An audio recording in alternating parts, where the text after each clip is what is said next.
Quiconque fera la volonté de Dieu, celui-là est mon frère, et ma sœur, et ma mère. Marc 3, 35. Dans ce verset, notre Seigneur Jésus utilise l'image des relations de famille les plus tendres. Mais l'affection humaine est bien loin de la profondeur et de l'intensité de son amour à lui. Amis croyants, êtes-vous seuls et désespérés? Le deuil a-t-il rompu des attaches terrestres et brisé vos liens d'affection les plus étroits?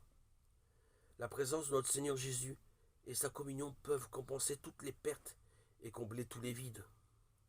Si vous êtes orphelin, sans amis ou sans consolation, rappelez-vous que l'amour de celui qui est assis sur le trône de Dieu est aussi profond que l'océan et aussi illimité que l'éternité. Qui peut revendiquer le bonheur dont il est parlé dans cette image merveilleuse? Aucune profession religieuse extérieure ne l'achètera, ni rite, ni choses observées, ni position ecclésiastique. Il appartient à ceux qui font la volonté du Père qui est dans les cieux, voir Matthieu 7, 21. Il est à ceux qui, conduits par l'Esprit Saint, reflètent l'Esprit de Jésus et prennent la parole de Dieu comme règle de leur marche quotidienne.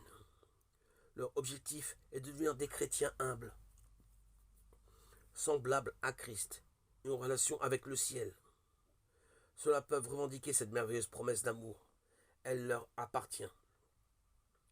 Si nous pouvons apprécier d'être aimés par les hommes bons et les grands de ce monde, quelle doit être alors la valeur d'un regard d'amour qui brille sur nous depuis le trône de Dieu dans les cieux? L'amour d'un frère, d'une sœur ou d'un parent ne pâlit-il pas en comparaison de cela? Le Seigneur abaisse ses regards sur nous, petits vermisseaux, Job 25, 6, et parle de nous en disant « Mon frère, ma sœur, ma mère », il n'a pas honte de nous appeler frères, Hébreux 2, 11. Avons-nous connu et cru l'amour que Dieu a pour nous? 1 Jean 4, 16. Notre réponse à cet amour est bien faible, mais lui demeure fidèle, inaltérable.